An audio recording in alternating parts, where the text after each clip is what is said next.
Welcome to Nima in Japan, Driving Edition, Episode 2. So, the previous episode I gave you a basic rundown of my life and essentially a basic introduction of myself. This episode is going to be dedicated to driving meters, in Japan. Turn left. I want to also apologize ahead of time. If you hear GPS noises or some random sirens, etc., Turn left. that is from my radar detector. But anyway, so I'm going to talk about driving in Japan. So driving in Japan is Continue straight. interesting. Things to note that is completely different than, of course, driving in America or other countries. Specifically America, because you were driving on the different side of the road, the opposite side of the road. The steering wheel is also on the right instead of the left. Essentially, there's a lot of things to go with that. So one thing to note is that if you're coming to Japan, definitely invest in getting an international driver's permit. If you're in America, that is, you can get it from the AAA. And it costs you $15. You bring along a passport size photo of yourself, and in 10-15 minutes you have this international driver's permit. International driver's permit is good for 1 year in a range of different countries, and one of the countries it's good for is, of course, Japan. Something to note about the international driver's permit is that it is non-renewable, meaning that you cannot come here Turn left. and use it for about a year and then get someone to ship you over a new international driver's permit, or you yourself go over and renew it. It doesn't work like that. The only way that you can continue stay on the international driver's permit is if Turn you left. go back to America and you stay essentially out of Japan for 2 to 3 months. Then you're eligible to get a new international driver's permit and come back over here.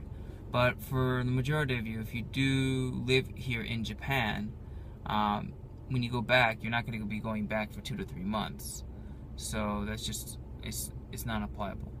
So basically, you want to get the international driver's permit, come over here. If you're from America, unfortunately, you're screwed. Or I should say, you're more screwed than other countries. Only because if you're from America, you have to take the Japanese driver's license test when you want to get your Japanese driver's license, like I unfortunately had to. A test is fairly hard. It's normal to fail 2 or 3 times. I only failed once, so I was above average, below par. But yeah, it's hard. They're very nitpicky about it, but you'll see when you get here. I mean, it's not like it's impossible. It's just a task, right? If you're from any other country, rejoice. You just need to go to Turn right. the Automobile Association, basically where you get your driver's license, fill out some forms, show your passport, wait a few hours, and voila, you have a brand new Japanese driver's license. Some of the rules on the road here are completely different, at least most of them are different.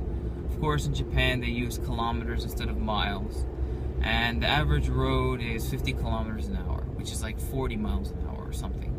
It's ridiculously slow. So you'll feel that you're constantly driving below the speed limit when you're actually driving the speed limit here. Which gets annoying, which is annoying, but you slowly get used to it. And in 600 meters, continue straight. Another thing to note is on the highways here in Japan, the average is 80 kilometers an hour to 100. So it's like driving maybe around 65 miles an hour in America. Not very fast at all. And you have to watch out because on the highways there's a lot of speed traps, speed cameras, which is very unfortunate. So you want to make sure that you get a radar detector.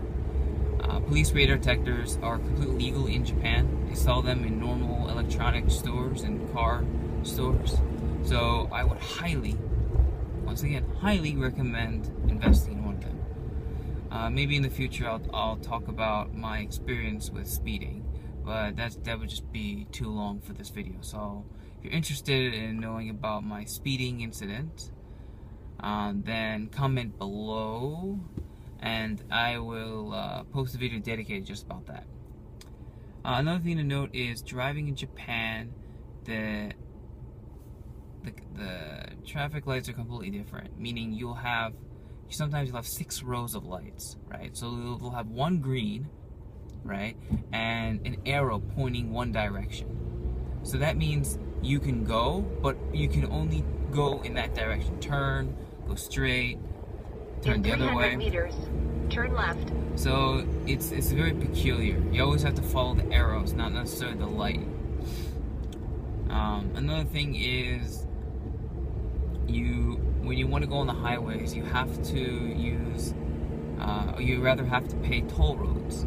So Turn for example, left. to travel around 50-60 kilometer span, it might cost you $20 one way, possibly more.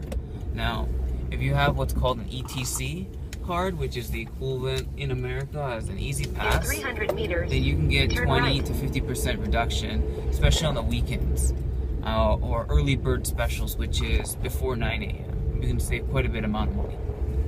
So you just want to make sure that if you can, you want to invest in something like that. Anyways, I'm just about to get to school, so I'm going to finish this vlog now. I'll talk to you guys later. Peace out.